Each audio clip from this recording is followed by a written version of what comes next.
The cell door slammed like thunder, and the whispers spread down the tier like smoke drifting through shadows. Everybody already knew what was about to go down, but nobody wanted to move or even breathe. One youngster froze in the corner while Fat Rat stared him down with that slow smirk that never looked friendly. There was never a fair one when Fat Rat smelled weakness, because fear was the tool he used better than any blade or gun. This story right here is not some movie script cooked up in Hollywood. This is the real life of Michael Fat Rat Allen, a Hoover OG who ended up terrifying his enemies and, even worse, his own homies. South Central Los Angeles during the 70s and 80s was a battlefield shaped by poverty, layoffs, and broken schools. Factories that once gave steady paychecks shut down and left entire families struggling without options or support. When crack cocaine hit the blocks, the streets went from rough to devastating almost overnight, with kids growing up faster than they ever should have. Hoover territory stretched across long strips of Figueroa and dipped into neighborhoods already burning with violence.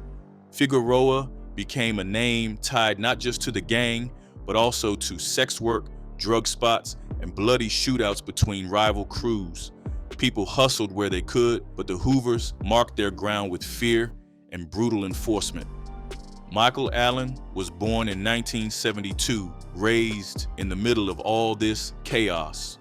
Folks say he had that heavy frame even as a kid, short but stocky, the kind who moved quick through alleys when things turned hot. That's where the nickname Fat Rat came from, since he was always hard to shake when he wanted to be around the older homies. His family ties ran deep into South Central sets. He had brothers linked with Hoover sets and cousins tied to the family Swan Bloods, meaning whichever way he moved, the street was already waiting for him. Kids in that neighborhood saw their brothers carry pistols like lunch bags, and knew survival meant picking sides before someone else picked it for you. Growing up in that type of environment built something different in Michael Allen. Those corners molded him into someone who did not see danger the way regular kids did. For most young boys, the street was a place to play basketball or ride bikes, but for Fat Rat, it became a classroom where every lesson was survival. That foundation would shape the man who later turned fear into a weapon against both enemies and his own people. By the mid-80s, Fat Rat was already hovering close around the Hoover OGs.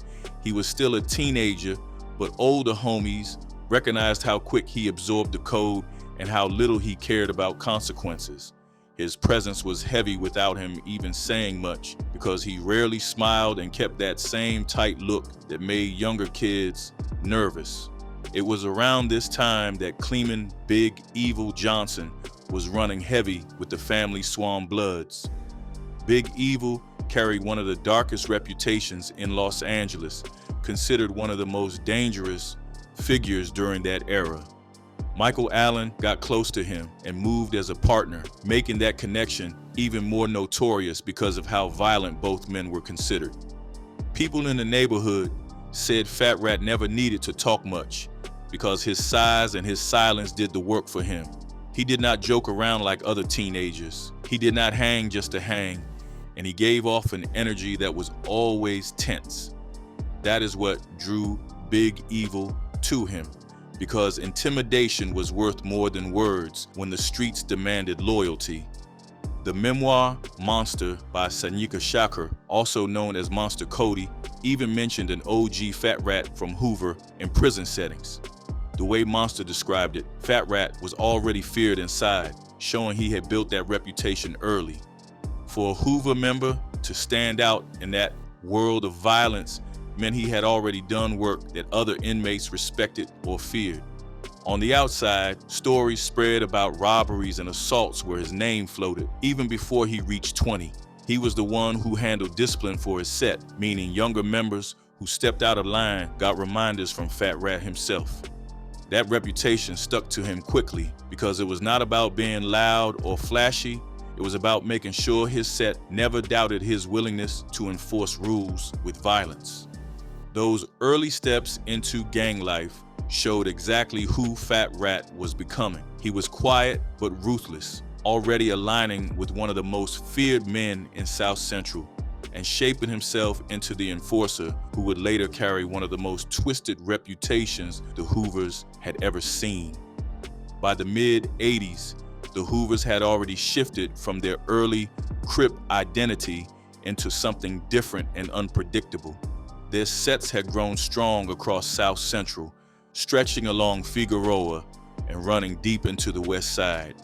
The Hoovers had once rolled tight with other Crip factions, but after years of internal disputes, they broke away and carved their own lane.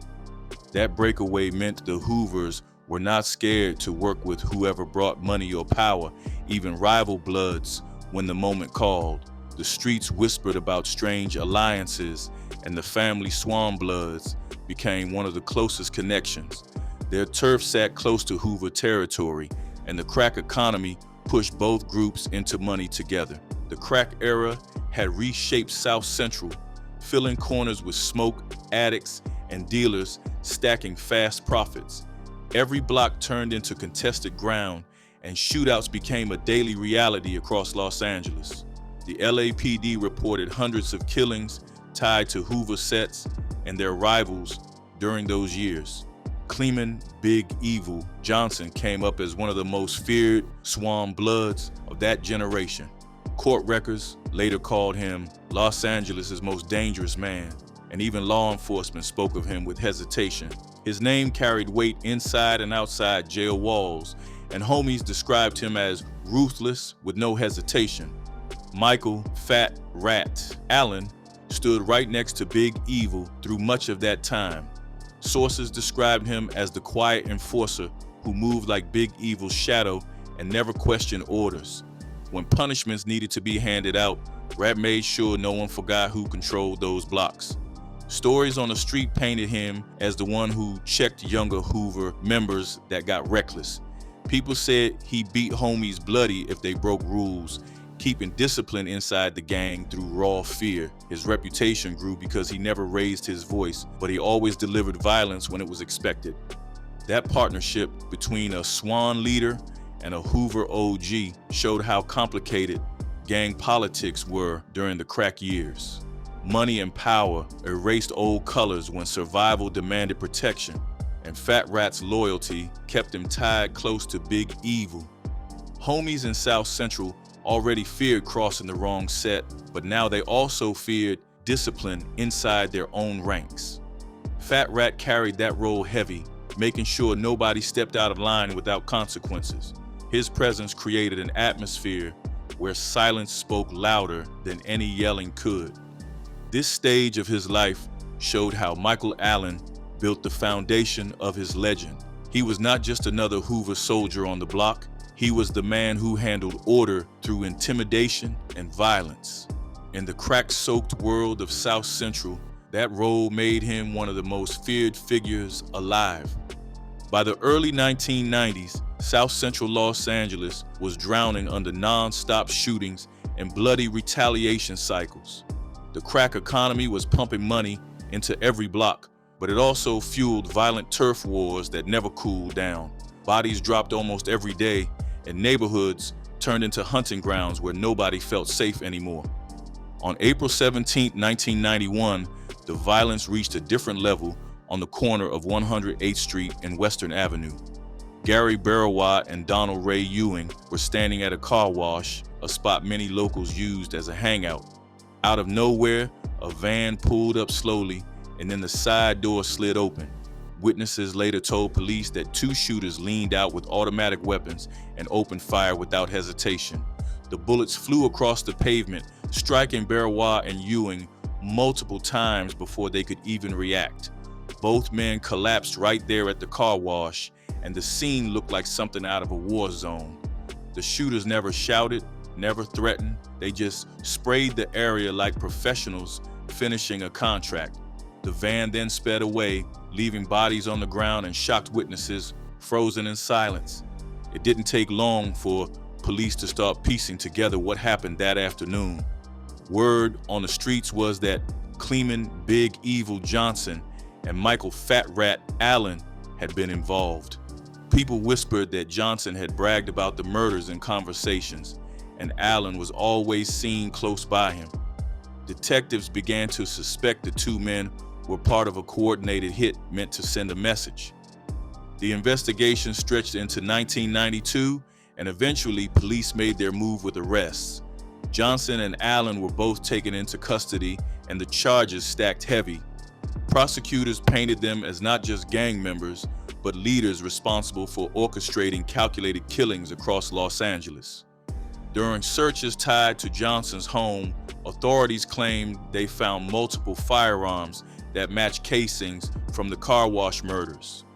Forensics work connected the weapons to the shootings, and investigators leaned on that evidence to build their case.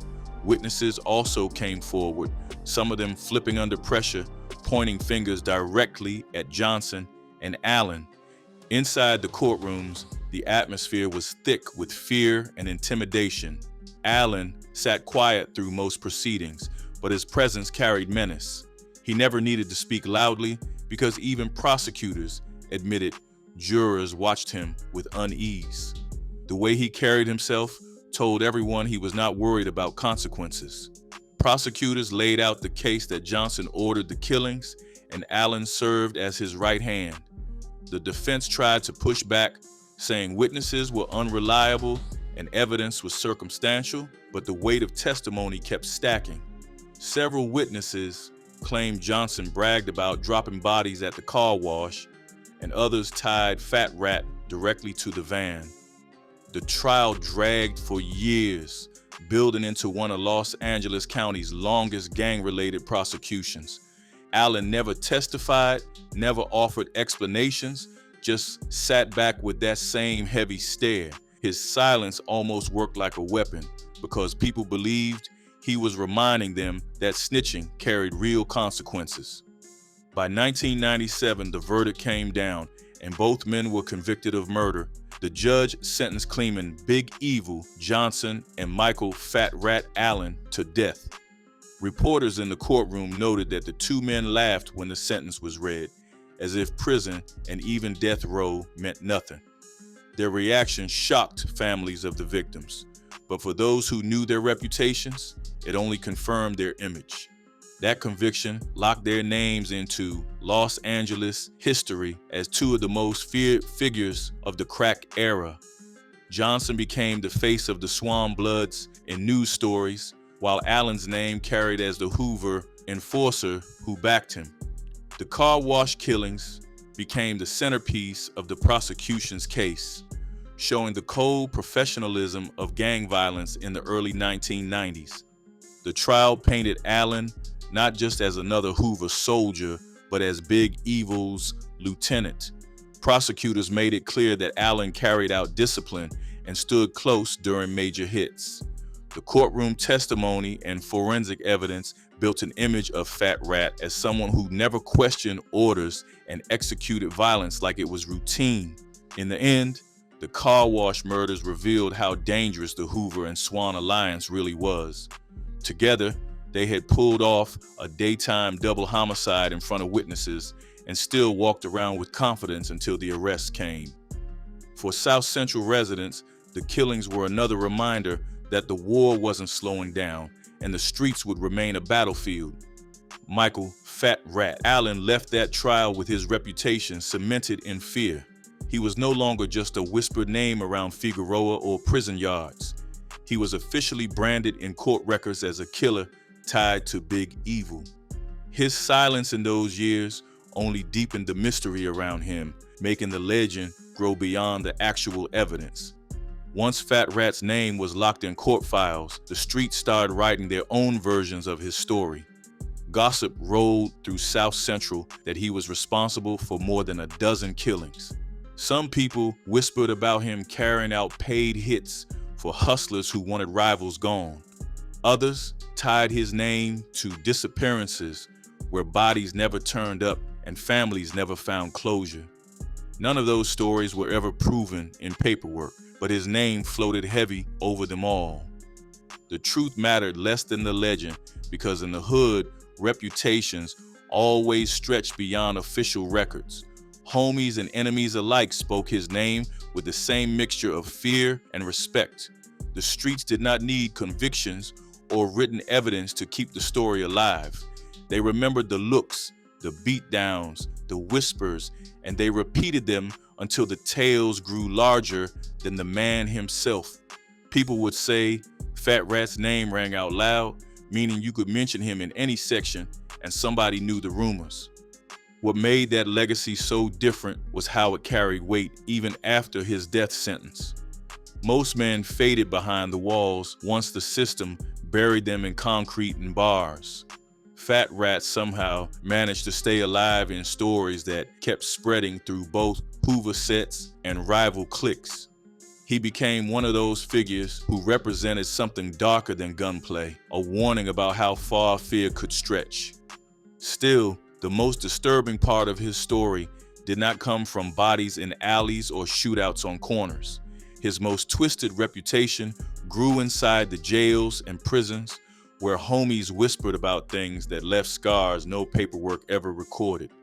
Once Fat Rat landed inside the California jail system, his reputation took a darker shape that followed him forever. Monster Cody's memoir, Monster, gives one of the most chilling descriptions of what Fat Rat was known for behind bars. In the book, Monster remembered a night when Fat Rat's cellmate, a young homie named BT, was laid out hog-tied in the cell. Fat Rat had stripped him, tied him up, urinated on him, and was preparing to rape him while the other inmates watched from their doors. Monster Cody described how he rushed into the cell and intervened before the act could go further. He wrote that Fat Rat didn't panic or run when Monster appeared. Instead, he moved slowly and with full control, showing how comfortable he was in that moment. The scene showed exactly what made Fat Rat different. He used fear and humiliation as weapons inside those walls, and he was confident enough to do it openly. That incident was not some isolated moment because transcripts and street accounts painted a bigger picture. The Hoovers carried a reputation for sexual abuse in jail during the late 80s, and Fat Rat's name sat at the center of it. Younger homies often spoke in low voices about being targeted by him if they showed any weakness. He became infamous for preying on his own people, not enemies, but the youngsters and smaller men who could not defend themselves. Stories spread about how he forced homies to do humiliating things just to keep his approval. Some said he made them wash his clothes by hand, braid his perm straight, and clean his cell floor while he stood watching. Others remember times when he made younger inmates eat soap or perform degrading tasks while older prisoners laughed. These acts were not about money or survival, they were about domination and breaking people down.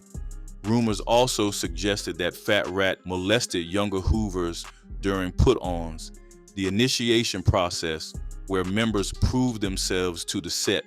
In some tales, youngsters were cornered and forced into sexual acts that left them scarred and silent.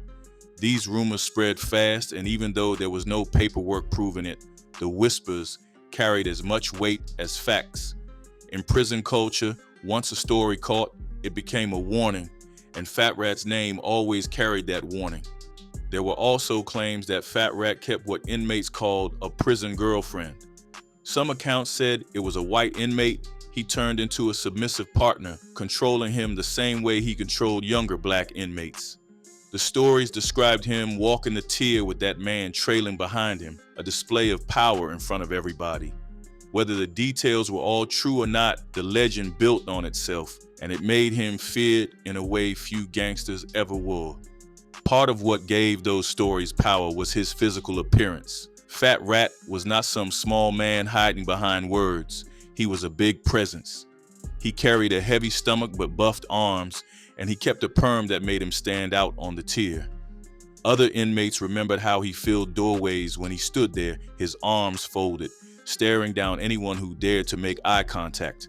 That look alone could silence a pod because people believed he might turn on them next. Inmates also said Fat Rat charged rent for cell space. If someone weak ended up near him, they had to pay in food, commissary, or service just to be left alone. If they refused, he turned violent and used humiliation until they submitted. That system gave him power even over men who were not part of his set because nobody wanted to be targeted as his next victim. The disturbing part of Fat Rat's legend was that his violence no longer revolved around outside enemies. Inside those walls, he built fear by turning his own homies into victims.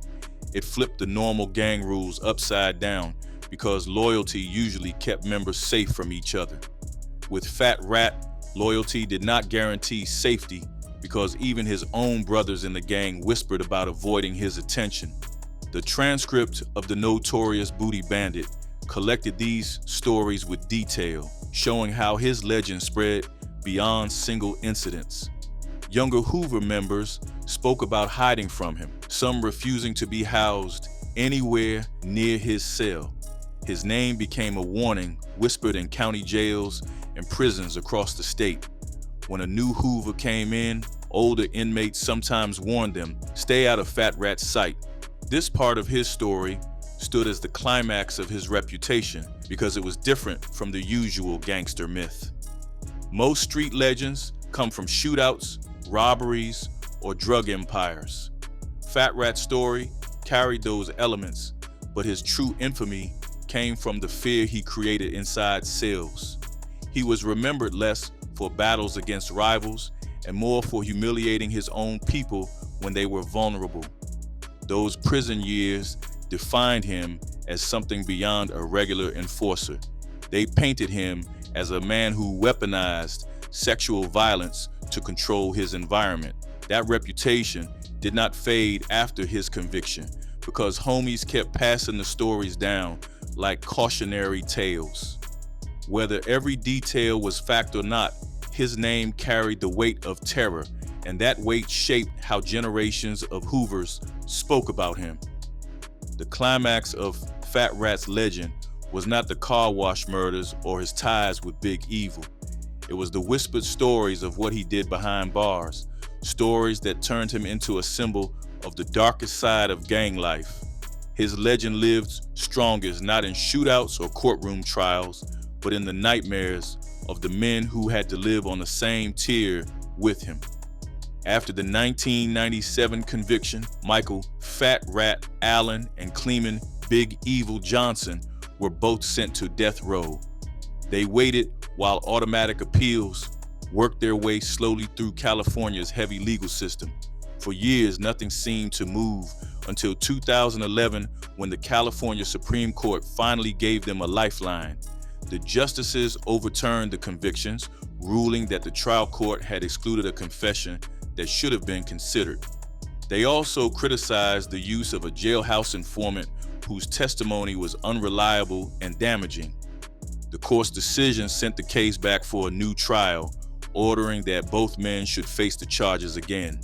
Prosecutors did not take that loss lightly, and they attempted to file new charges against both defendants. They claimed the fresh charges were tied to evidence that had not been used in the original trial. The defense argued that this move was vindictive and designed to punish them for winning the appeal. The judge agreed, dismissing those additional charges and leaving only the original murder counts for retrial. That legal battle kept Fat Rat and Big Evil stuck in county jail rather than San Quentin's death row. They were transferred back to Los Angeles County facilities, placed in limbo while prosecutors prepared for retrial.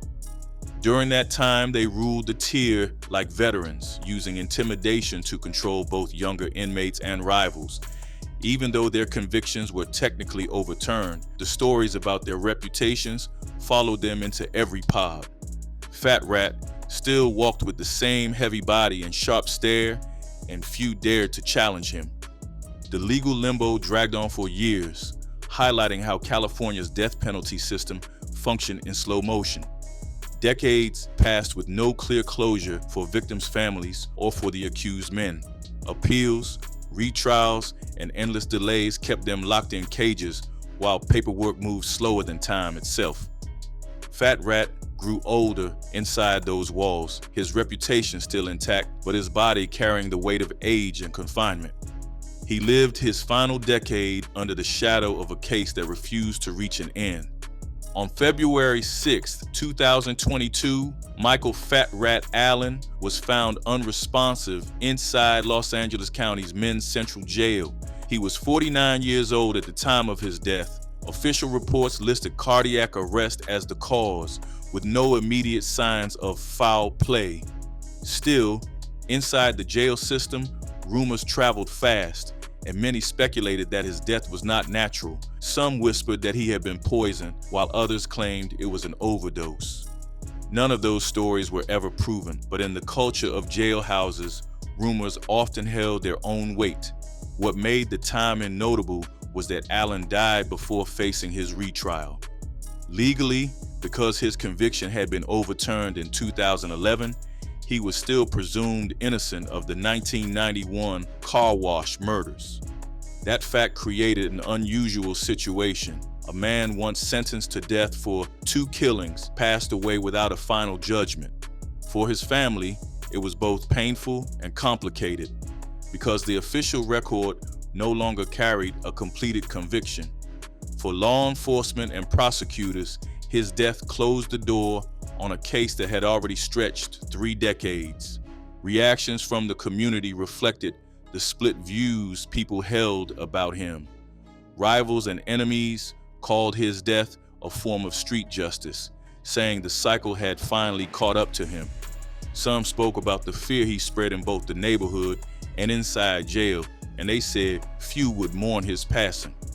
On the other side, his family hoped his story would carry lessons for the younger generation. They wanted people to see his life as a warning about the streets and the cages waiting at the end.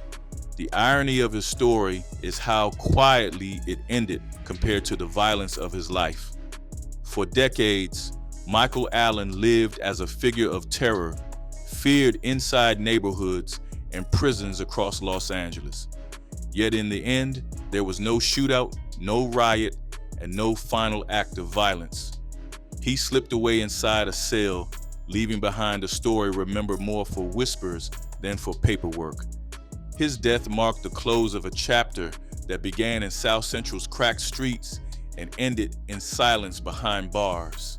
Michael Fat Rat Allen's story stands apart from most gang legends that came out of South Central. Many names are remembered for shootouts, for drug empires, or for battles against rivals, but his reputation carried something different. The myths around him always exaggerated his body count, with whispers of a dozen or more killings tied to his name. Still, those stories never defined him as much as the way he turned violence inward against his own. Within gang culture, being remembered as a booty bandit is both fearsome and shameful at the same time. It created a strange legacy because people both feared his name and mocked it behind closed doors. Even Monster Cody used Fat Rat as an example of how sexual violence shaped prison hierarchies. His story became a reminder that brutality did not always mean bullets and guns. Sometimes it meant humiliation and fear behind locked doors. Fat Rat's life reflects a darker side of Los Angeles gang history, one that usually stays hidden beneath the surface. His story shows how power and intimidation can twist loyalty and brotherhood into something else entirely. He remains a name passed through whispers, not just for killings, but for the way he terrorized his own homies.